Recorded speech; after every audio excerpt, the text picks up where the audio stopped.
Yeah,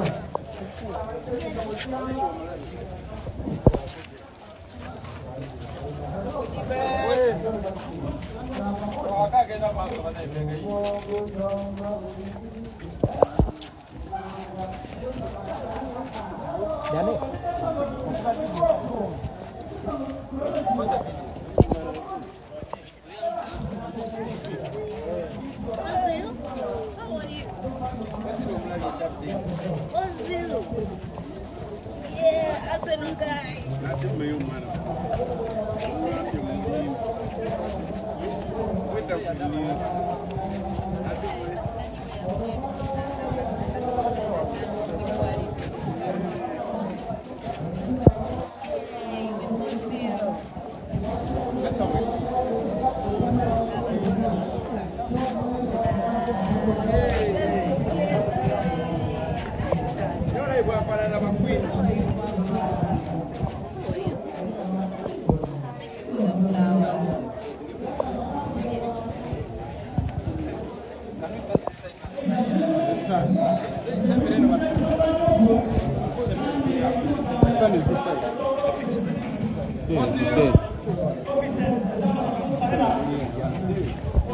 No.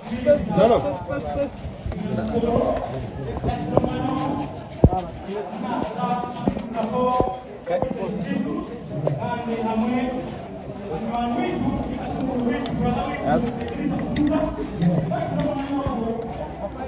Nice. One more. Start toi. Eyes here. Nice. Yes. We are good.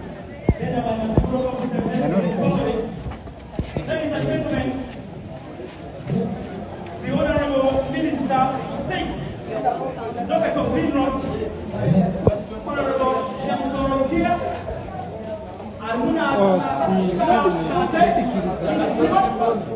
ladies and gentlemen, 1, 2, 3,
Honorable Minister Fiona Nyamutoro. Yes. The Right Honorable Minister for State for the Docket of Minerals. All right. Yes, Romanyoku. Yes. Hamwe na mwana witu mkuru witu Edrisa Msusa. Yes. AKA Eddie Kenzo. Yes. Yeah? Yes.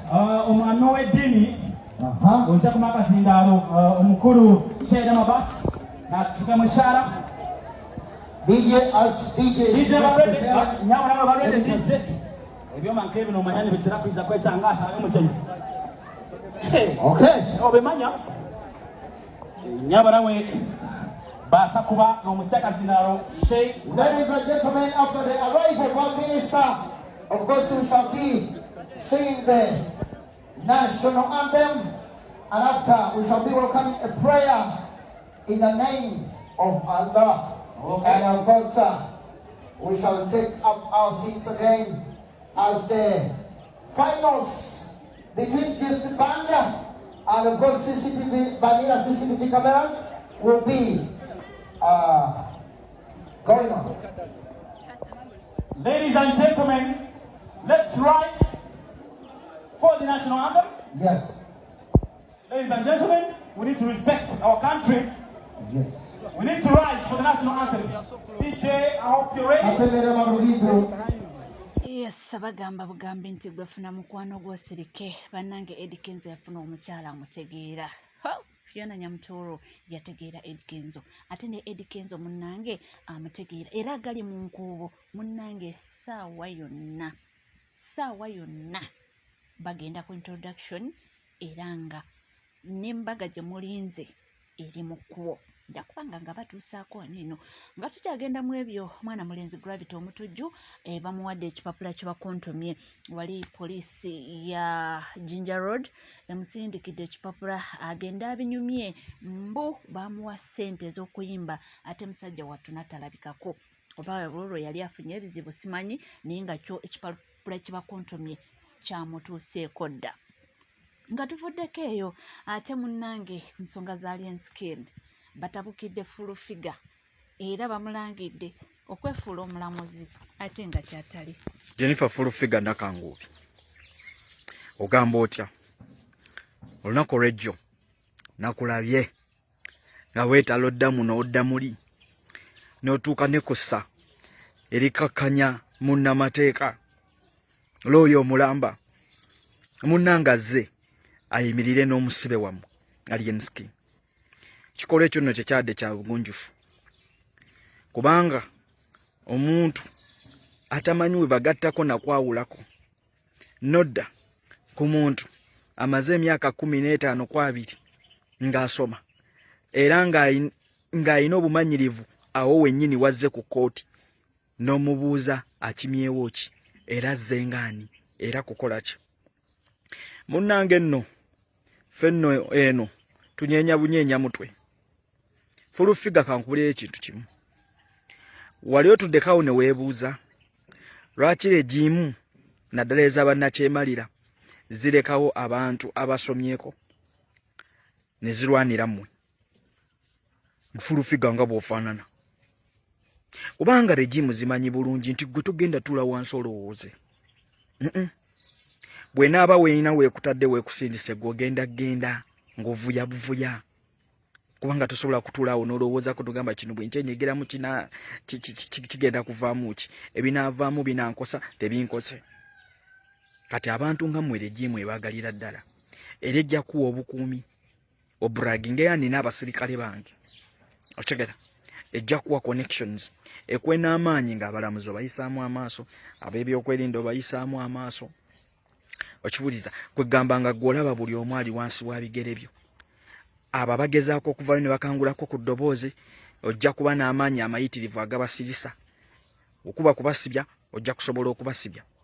Naye Jennifer full figure kankula ekintu kimu oba kambeeko omukyala gwenkujjukiza gavumenti ya Milton Obote yalina omukyala baali bamuyita Jennifer kulabako abasinga baali bamuyita Mama Night yali abeera mu bitundu byawo kubayita ababiri awo kubayita ababiri awo ku Rentebe Road awo we yabeeranga omukyalo oyo yalina amaanyi ng'ayina embeera zo mufaanaganya embeera era nga bamuyita Mama Red yali wa UPC ng'ayagala UPC ate ng'ayagala Milton Obote okufaako obufi era oyo omukyala yalina influence nnene nnyo ng'abalamuzi abayisaamu amaaso ab'ebyokwerinda abayisaamu amaaso ye nga yeezira nti waliwo atekeeterera Obote abaana abasinga obungi n'abakwata wegamba yalina amaanyi mayitirivu naye nga tasomangako. Naye olwaleero lwaki Obote yayagalanga nnyo omukyalo oyo lwa nsonga yakimanya nti ne we ginaba giwunye maaso eyo nja kusobola okumwegaana ate nsobola okumuggyawo. Kati full figure kankubulira ekino ekintu kimu nakangubi kankubulira ekino ekintu kimu state gwe esobola okukozesa ddala bulungi nnyo kubanga tomanyi kwawula nakugattako ate era ensonga bwe zizza mu muzigo mu maaso eyo state esobola okweliminatinga bulungi nnyo n'ekuggyawo n'ekwegaana. Kati ate n'ekirala kye weerabidde ti state ekuteeka mu mbeera nti ogenda kusokoola abalabe bangi abaana ba tiktokers obasibe odde ku TV ovume buli omu nga bw'oyagala okakkanye buli omu nga bw'oyagala kwegamba state ekuleetera abantu okukyawo eno nti state bwetuuka okweliminatinga okuggyawo tiwagenda kuba weebuuza naye state tesobola kuggyawo full figure emuggyawo kuki kijja kubeera kizibu. Okiwuliriza nga jjajja Ichuli bw'omulaba so state gweto bwe operatinga ogenda kuba n'abasirikale ogenda kuba otuuka buli wamu the studio za TV jaziyingiramu buli omujja ko mulinako access naye ku ssaawa eri esembayo state oba omuyekera wana batayagala kuleka bujuliza ajja kweriminate ye mwana mulenzi Sami Damaite family akyawanda muliro era simanyi gye binagwera naye nga ebigambo byayina bikaawu era bikambwemukko woda za Balamu minisita w'abavubuka okumala emyezi 5 gye maze mu busibe mbadde kuwodazo olw'okuba gwe n'afande Masiko akulira CPS mwangamba nkozese social media yange okuwayiriza Kyagulanyi nti okwekalakasa yakufandinze nembagamba sigenda kubikola ne munoonya omusango gonna gwe munteekako omwali okuntwala mu maka gange mukono munsibeko ebintu nene mwesanga ti amaka mwasanga ninayo omuntu waliyo bannamawulire nga byonna babiraba mubaddewo nga mwagala okunvundiza mu makomera n'okumpayalinga nsigale mu makomera naye nga mwankwata mu lujjudde ng'ensi yonna ekimanyi mwankwata mu kwekalakaasa kwanita Masitigo kulaga bumativu ku nguzi egenda mu maaso mu ggwanga mbadde mu kkomera ng'omuvubuka nga minisita alwanirira eddembe ly'abavubuka gwansiba kyova olaba omusango gwange common nuisance omusango guntambuza okumala emyezi 5 nga sinafuna bwenkanya wembuuliza gwe munnayuganda alowooza nti toli mu busibe olwo gwe anaafuna omusango gw'omadda onaafuna obwenkanya common nuisance nensookera ku kooti 1 ey'akayizi n'agulemererwa n'agugoba eya Buganda Road ng'alemereddwa okusala omusango gwo gwa common nuisance kyova olaba obusibe bunene ngamba mbadde mbwetaaga ku lutalo lwe tuliko tukimanyi bulungi tugenda kufuna obwenkanya mu mbeera yonna okutiisibwatiisibwa kwe tuyisiddwamu tulimala tufuna obwenkanya omulamuzi Kayizi alemereddwa okusolovinga common nuisance nembeera mu kkomera ebbanga lino lyonna ng'alemereddwa okusolovinga omusango gwa common nuisance nentuuka ekiseera ne bansindika mu kooti 2 ne bansindika mu kooti 3 kooti 4 mpaka ku kooti 5 nga ndi ku common nuisance kati wembuuliza munnayuganda gwe alowooza nti toli mu busibe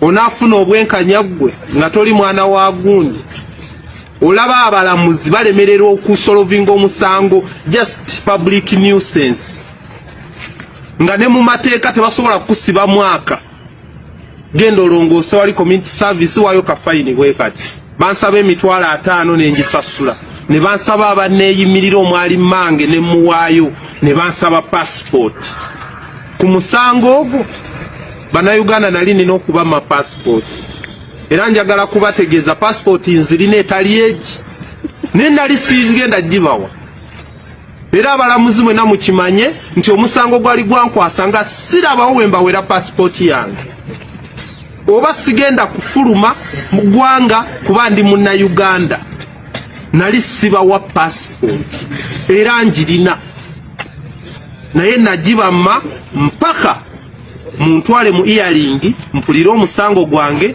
gwe munvunaana kuba nkimanyi bulungi buli kye nakola nali nga nkikola mu mateeka ga Uganda okuleka ebitongole mwenna judicial ekitongole ky'abalamuzi Uganda Law Society mwe nali njagala mutunule mu nsonga zino kuba omusango ogwankwasa gwali gwa human rights ng'erina okunvunaanyizibwako tegwali gwa bibiina tegwali gwaki gwali gwa bannansi ne tukwatibwa abantu 105 ne bateebwa nga tebasabiddwa yadde endasi nze ne munsaba emitwalo 5 nakati sizifunanga mutuuse goba musango ezo mwazitwala bannayuganda mutunulire obubbi bwe tulina mu ggwanga lyaffe nyimiridde wano oba ntudde wano wendi nga we tusinziira okulwanirira eddembe lyaffe nga mbagamba bannayuganda nga nze Saamu okusinzira byempiseemu n'ebyenkyayitamu sirirwedde kuzikiza kubanga nkulidde ku street manye ekintu eki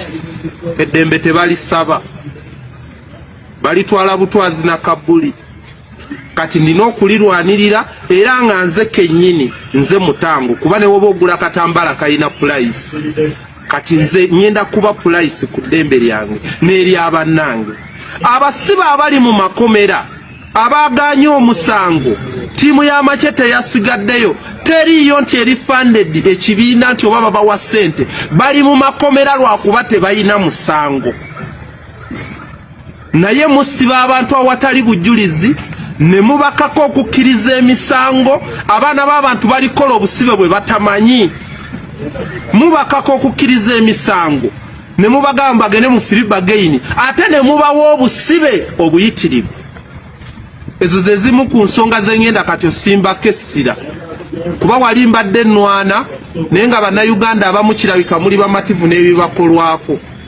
wemba nga ntunula nga bataata b'enkya bavundira mu makomera abaana emyaka 17 giri mu makomera ebyo mwana wattu ebyo mwana mulenzi Sami Damaite family ebigenda mu maaso bwatyo weyavudde mu kkomera ate naabanga asimbulira mu giya ya 18 ninga ffe wetuli byonna byonna ojja kubanga obifuna era tujja kubanga tubikutuusaako ku nsonga ya omukyala Olivia Lutaya Baramu Bargala ono minisita alagidde nti Olivia atwalibwe mbu oba butabika akewerewo omutwe oba mbu bamubudaabudde kubanga nti ebbanga lyamaze mu kkomera yinza okubanga obwongo tebukola bulungi. Olivia Lutaya simunenya bambi omwana mulwadde ebbanga bamusibye emyaka 4 ate kubanga omutwe ogwo gufunamuko obuzibu so aba yeetaaga psychiatrist bana bajanjaba emitwe oba bakansala bamubudeebude. Lutaya bwe yava mu kkomera wiiki ewedde yasibira ku kitebe kya NUP Makerere Kavule ng'agamba nti tasabangako President Museveni kisonyiwo wadde nga yakakibwa okukkiriza emisango gy'atazza. So batugamba tukirize emisango ffenna tubeere iko babe nga bo omusango tegugenda basinga naffe kuba batugamba bwe tugaana option eyaliwo twalina kukkiriza ewatali ekyo twalina okufiira mu kkomera. Minisita Balamu atuuse n'okugjayo ekiwandiiko okuli ekyenkumo kyayise kya Olivia Lutaya mwe yayamira eri President Museveni nti bw'aba basonyiye bajja kutwalwa babangulwe mu byobufuzi n'okwagala ensi yaabwe. N'enkubiriza Olivia Lutaya alekera okukozesa abaana byabufuzi bavayo 19 lwaki ye Olivia yatambula buli wamu yali mu press conference zano ne bali boogezi bano abalala lwaki bo tebavuddeeyo eba babakaka lwaki tebekubira ndolo mu court of Constitutional Court nti shebakola kishamu. Awadde Lutaya ne banne 19 abasonyiyibwa omukulembeze w'eggwanga magezi okwetaba mu nteekateeka za gavumenti kibasobozese okwekulaakulanya ng'obwongo buteredde bulungi. Abawagizi ba NUP abalala 9 abasigala mu kkomera Balamu agambye nti wadde batandise okusaba okusonyiyibwa bateekwa okubaako obukwakkulizo bwe balina okutuukiriza si kulwa nga beefuula nga Lutaya bwe yakoze. Nemba amagezi bafune baloya bawe bagende mu maaso bawoze mangu mangu kubanga koti masho erirwedde okugenda mu maaso n'omusango gwabuguulizi. N'olwekyo ndowooza minisita ajja kwetaaga obuyambi okumanya ebyamateeka ayinza okuba amanyi by'abaana kati. So mbakubiriza balekeraawo okozesa bayintaani bakozese baloya abatu. Ebyo munnaffe tuli ku NCK TV woba nga tuna subscribinga kekadde subscribinga ringing that notification bell, sharing, liking. Awo nebyo babijidde nga wobirabye mu katambi byazze oluvannyuma lya Olivia Lutaya okugenda ku kitebe kya NUP n'agamba nti ye talyangako mu nsi y'olukwe ate era akyali muwagizi w'enkyukakyuka nti ebyo byonna bye bayogera eri abaali beetaasa kwegamba nga baagala babate kubanga ebbanga libadde ddene nti kyokka kyekyalenga ekibayisaawo era naye n'atwala opportunity eyo n'agikozesa nti naye ekyo tekitegeeza nti ate ave mu nkyukakyuka. Wabula bino tuzze tulaba atwalabye omukulu Frank Gachumba ng'amulabula ng'amugamba nti abeere mwegendereza nti olunaku lwe bamukwatako